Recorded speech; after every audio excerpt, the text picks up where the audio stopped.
कोई इहदी अपनी पछाण, एक जाली जिहा शहर ते रुखे जे लोग, ग्रेडां नाल भरिया परुचा।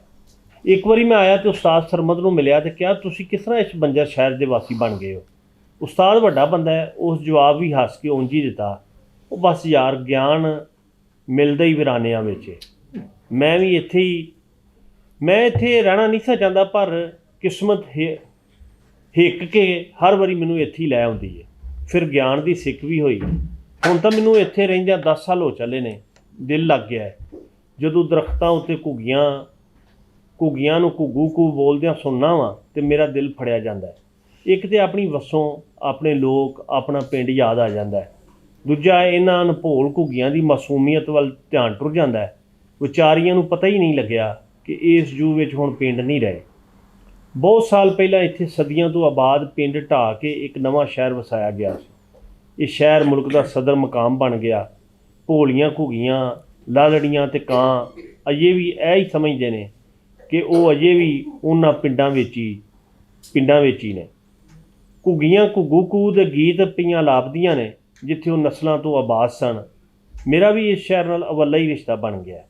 ਪਹਿਲੀ ਵਾਰੀ ਕੋਈ 30 ਵਰੇ ਪਹਿਲਾਂ ਮੈਂ ਇੱਥੇ ਮਹੀਨਾ ਖੰਡ ਰਹਿ ਕੇ ਆਪਣੇ ਪਿੰਡ ਨੂੰ ਵਾਪਸ ਮੁੜ ਗਿਆ।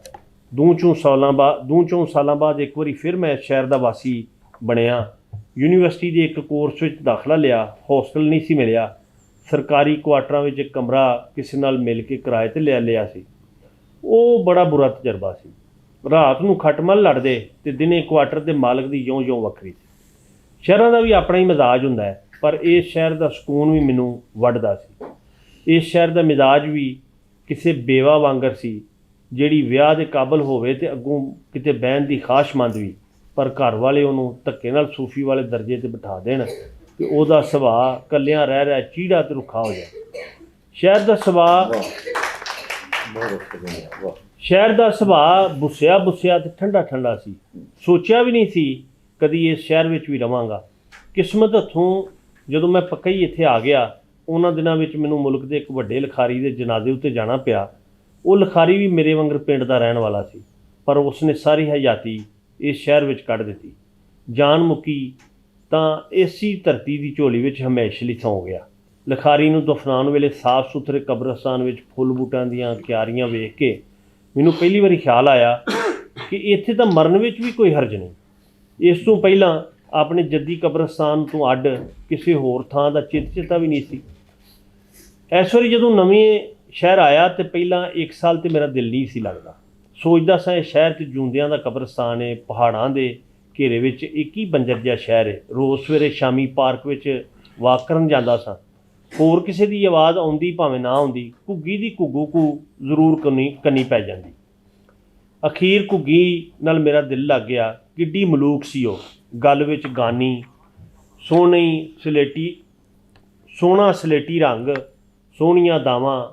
ਮੈਂ ਉਹਨੂੰ ਪਿੰਜਰੇ ਵਿੱਚ ਕੈਦ ਕਰ ਲਿਆ। ਉਹ ਸਮਝਦੀ ਸੀ ਕਿ ਉਹਨੇ ਮੈਨੂੰ ਬੰਦ ਕੀਤਾ। ਇੱਕ ਦੂਜੇ ਦੇ ਆਰੇ ਲੱਗ ਗਏ ਸਾਂ ਅਸੀਂ। ਐਸੇ ਖੇਡ ਵਿੱਚ ਸਾਲ 2 ਲੰਘ ਗਏ। ਇੱਕ ਦਿਨ ਵੇਖਿਆ ਤੇ ਪਿੰਜਰਾ ਖਾਲੀ ਪਿਆ ਸੀ। ਖੁਰੇ ਮੈਂ ਬੰਦ ਕਰਨਾ ਭੁੱਲ ਗਿਆ ਸਾਂ। ਅੱਗੇ ਤਾਂ ਕਦੀ ਬੰਦ ਵੀ ਨਹੀਂ ਸੀ ਹੁੰਦਾ। ਉਹ ਪਿੰਜਰਾ ਖਾਲੀ ਨਹੀਂ ਸੀ ਛੱਡਦੀ, ਪਰ ਅੱਜ ਉਹ ਪਿੰਜਰਾ ਖਾਲੀ ਕਰ ਗਈ। ਮੈਂ ਉਹ ਖਾਲੀ ਪਿੰਜਰਾ ਸਾਂਭ ਰੱਖਦਾ ਅਤੇ ਉਹਦਾ ਬੂਹਾ ਹਰ ਵੇਲੇ ਐਸ ਆਸ 'ਤੇ ਖੋਲ੍ਹੀ ਰੱਖਿਆ, ਖੋਰਿਓ ਕਦੀ ਮੋੜ ਆਵੇ। ਉਹ ਸ਼ਹਿਰ ਵਿੱਚ ਇਕੱਲੀ ਘੁੱਗੀ ਤਾਂ ਨਹੀਂ ਸੀ ਨਾ। ਅਜੇ ਵੀ ਸਵੇਰੇ ਸ਼ਾਮੀ ਘੁੱਗੀਆਂ ਦੀ ਘੁੱਗੂ ਘੂ ਦੀਆਂ ਆਵਾਜ਼ਾਂ ਆਉਂਦੀਆਂ ਨੇ, ਪਰ ਮੈਨੂੰ ਉਹਨਾਂ ਨਾਲ ਕੀ। ਕੁਝ ਦਿਨਾਂ ਦੀ ਗੱਲ ਹੈ, ਮੈਂ ਟੈਰਸ ਉੱਤੇ ਬੈਠਾ ਅਖਬਾਰ ਪੜ੍ਹ ਰਿਹਾ ਸਾਂ। ਮੈਂ ਵੇਖ ਕੇ ਹੈਰਾਨ ਹੋਇਆ ਕਿ ਇੱਕ ਜੰਗਲੀ ਕਬੂਤਰੀ ਆ ਕੇ ਪਹਿਲਾਂ ਜੰਗਲੇ ਉੱਤੇ ਬੈਠੀ ਅਤੇ ਫਿਰ ਪਿੰਜਰੇ ਵਿੱਚ ਆਣ ਵੜੀ। ਮੈਂ ਕਿਹਾ ਵੀ ਏਡੀ ਨਿਝਾਕ ਕਬੂਤਰੀ ਤਾਂ ਪੂਰੀ ਹਯਾਤੀ ਨਹੀਂ ਵੇਖੀ, ਇਹ ਕਿੱਥੋਂ ਆ ਗਈ। ਮੈਂ ਸੋਚਿਆ ਇਹਨੂੰ ਜ਼ਰੂਰ ਕੁਦਰਤ ਨੇ ਮੇਰਾ ਧਿਆਨ ਪਿੰਜਰੇ 'ਚੋਂ ਉੱਡੀ ਘੁੱਗੀ ਵੱਲੋਂ ਹਟਾਉਣ ਲਈ ਘੱਲਿਆ। ਜਦੋਂ ਉਹ ਪਿੰਜਰੇ ਵਿੱਚ ਵੜੀ ਬੈਠੀ ਸੀ ਤਾਂ ਮੈਂ ਕੋਈ ਖ਼ਾਸ ਧਿਆਨ ਉਹਦੇ ਵੱਲ ਨਹੀਂ ਕੀਤਾ। ਥੋੜ੍ਹੇ ਚਿਰ ਮਗਰੋਂ ਆਪਣੀ ਗੁਟਕੂ ਨਾਲ ਉਹਨੇ ਮੇਰਾ ਧਿਆਨ ਆਪਣੇ ਵੱਲ ਖਿੱਚ ਲਿਆ। ਮੈਂ ਕੁਝ ਦਾਣਾ ਫੱਕਾ ਅਤੇ ਪਾਣੀ ਉਹਦੇ ਅੱਗੇ ਲਿਆ ਰੱਖਿਆ, ਪਰ ਪਿੰਜਰੇ ਦਾ ਬੂਹਾ ਬੰਦ ਨਾ ਕੀਤਾ।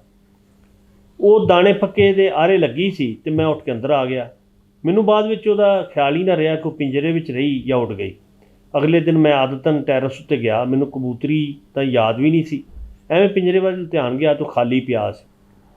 ਫਿਰ ਇੱਕ ਦਿਨ ਬਾਹਰ ਵੱਲ ਗਿਆ ਅਤੇ ਕਬੂਤਰੀ ਪਿੰਜਰੇ ਵਿੱਚ ਆ ਬੈਠੀ। ਮੈਂ ਫਿਰ ਦਾਣਾ ਫੱਕਾ ਪਾ ਛੱਡਿਆ। ਘੁਰੇ ਚਾਹੁੰਦੀ ਹੋਵੇ ਕਿ ਮੈਂ ਉਹਨੂੰ ਪਿੰਜਰੇ ਵਿੱਚ ਡੱਕ ਲਵਾਂ, ਪਰ ਮੈਂ ਸੋਚਿਆ ਵੀ ਜੇ ਘੁੱਗੀ ਇੰਨਾ ਪਿਆਰ ਕਰਨ ਦੇ ਬਾਵਜੂਦ ਨਹੀਂ ਰਹੀ ਤੇ ਮੈਂ ਕਬੂਤਰੀ ਨੂੰ ਡੱਕ ਕੇ ਕੀ ਕਰਨਾ। ਇਹਨਾਂ ਅਡਾਰੂ ਪੰਛੀਆਂ ਨਾਲ ਦਿਲ ਨਾ ਹੀ ਲਾਓ ਤੇ ਚੰਗਾ ਹੈ। ਪਰ ਕਬੂਤਰੀ ਨਾਲ ਮੇਰਾ ਦਿਲ ਲੱਗ ਹੀ ਗਿਆ। ਉਹ ਘੁਰੇ ਮੇਰਾ ਦਿਲ ਹੀ ਲਾਉਣ ਆਈ ਸੀ। ਉਹ ਜਦੋਂ ਦਿਲ ਕਰਦਾ ਫੇਰਾ ਲਾ ਲੈਂਦੀ, ਮੈਂ ਵੀ ਦਾਣਾ ਫੱਕਾ ਪਾ ਕੇ ਉਹਦਾ ਮਾਣ ਰੱਖ ਲੈਂਦਾ ਸਾਂ। ਸਾਡੇ ਦੋਵਾਂ ਵਿਚਕਾਰ ਇੱਕ ਰਿਸ਼ਤਾ ਜਿਹਾ ਬਣ ਗਿਆ ਜਿਹਦਾ ਕੋਈ ਨਾਂ ਨਹੀਂ ਸੀ, ਪਰ ਸਾਨੂੰ ਇੱਕ ਦੂਜੇ ਦੀ ਆਦਤ ਨਾ ਪਈ। ਹੋਰੇ ਇਸ ਸ਼ਹਿਰ ਵਿੱਚ ਕੋਈ ਵੀ ਇੱਕ ਦੂਜੇ ਨੂੰ ਨਾ ਆਦਤ ਬਣਾਉਂਦਾ ਹੈ ਤੇ ਨਾ ਹੀ ਬਣਦਾ ਹੈ। ਜਿਸ ਸ਼ਹਿਰ ਵਿੱਚ ਤਖਤ ਤੇ ਤਾਜ ਹੋਵੇ ਉੱਥੇ ਕੋਈ ਕਿਸੇ ਦਾ ਰਿਸ਼ਤੇਦਾਰ ਨਹੀਂ ਹੁੰਦਾ, ਹੋਵੇ ਵੀ ਤੇ ਬਣਦਾ ਕੋਈ ਨਹੀਂ। ਘੁੱਗੀ ਵੀ ਕਦੇ ਕਦਾਰ ਆ ਕੇ ਜੰਗਲੇ ਉੱਤੇ ਬੈਠੀ ਨਜ਼ਰੀ ਪੈ ਜਾਂਦੀ ਸੀ, ਪਰ ਜਦੋਂ ਵੀ ਮੈਂ ਨੇੜੇ ਜਾਂਦਾ ਉਹ ਉੱਡ ਜਾਂਦੀ। ਪਿੰਜਰੇ ਦੇ ਨੇੜੇ ਜਾਣ ਦਾ ਤਾਂ ਕਦੇ ਸਵਾਲ ਹੀ ਪੈਦਾ ਨਹੀਂ ਸੀ ਹੁੰਦਾ। ਉਂਝ ਮੈਂ ਇਹਨਾਂ ਪੰਛੀਆਂ ਵਾਂਗ ਪਿੰਡ ਦਾ ਚੱਕਰ ਲਾਉਂਦਾ ਰਹਿੰਦਾ। ਮੈਂ ਛੁੱਟੀਆਂ ਵਿੱਚ ਪਿੱਛੇ ਕਈ ਦਿਨ ਪਿੰਡ ਰਹਿ ਕੇ ਆਇਆ ਵਾਂ। ਇਹ ਸ਼ਹਿਰ ਹੀ ਮੇਰਾ ਪੱਕਾ ਟਿਕਾਣਾ ਹੈ ਕਿ ਪਿੰਡ ਕਦੀ ਕਦਾਈ ਸੋਚਦਾ ਵਾਂ। ਇਹ ਬਸ ਕਰਮਾਂ ਵਾਲੀ ਕਬੂਤਰੀ ਸੀ ਜਿਹੜੀ ਮੇਰਾ ਦਿਲ ਲਾਉਣ ਲਈ ਮੇਰੇ ਪਿੰਜਰੇ ਵਿੱਚ ਆ ਵੜਦੀ ਸੀ। ਮੈਂ ਪਿੰਜਰਾ ਕਦੀ ਵੀ ਬੰਦ ਨਹੀਂ ਸੀ ਕੀਤਾ, ਇਸ ਲਈ ਉਹ ਆਪਣੀ ਮਰਜ਼ੀ ਨਾਲ ਆਉਂਦੀ ਜਾਂਦੀ ਰਹਿੰਦੀ। ਉਂਝ ਤੇ ਇਹ ਵੀ ਵੱਖਰੀ ਜੀ ਗੱਲ ਸੀ ਵੀ ਕਿਸੇ ਘੁੱਗੀ ਨੂੰ ਪਿੰਜਰੇ ਵਿੱਚ ਡੱਕ ਲਿਆ ਜਾਏ। ਮੈਂ ਨਹੀਂ ਵੇਖਿਆ ਕਦੀ ਕਿਸੇ ਨੇ ਘੁੱਗੀ ਨੂੰ ਪਿੰਜਰੇ ਵਿੱਚ ਡੱਕਿਆ ਹੋਇਆ। ਲੋਕ ਤਾਂ ਕਬੂਤਰੀਆਂ ਪਿੰਜਰਿਆਂ ਵਿੱਚ ਰੱਖਦੇ ਨੇ। ਮੈਂ ਘੁੱਗੀ ਨੂੰ ਪਿੰਜਰੇ ਵਿੱਚ ਰੱਖਿਆ, ਪਰ ਕਦੀ ਕਬੂਤਰੀ ਨੂੰ ਪਿੰਜਰੇ ਵਿੱਚ ਡੱਕਣ ਦਾ ਸੋਚਿਆ ਵੀ ਨਹੀਂ ਸੀ। ਐਤਕੀ ਲੰਮੀਆਂ ਛੁੱਟੀਆਂ ਗੁਜ਼ਾਰ ਕੇ ਪਿੰਡੋਂ ਮੁੜਿਆ ਤਾਂ ਮੈਂ ਵੇਖ ਕੇ ਹੈਰਾਨ ਰਹਿ ਗਿਆ ਕਿ ਖੁੱਲ੍ਹੇ ਪਿੰਜਰੇ ਵਿੱਚ ਕਬੂਤਰੀ ਨੇ ਕੱਖਾਂ ਦਾ ਆਲ੍ਹਣਾ ਪਾ ਲਿਆ ਹੋਇਆ ਸੀ।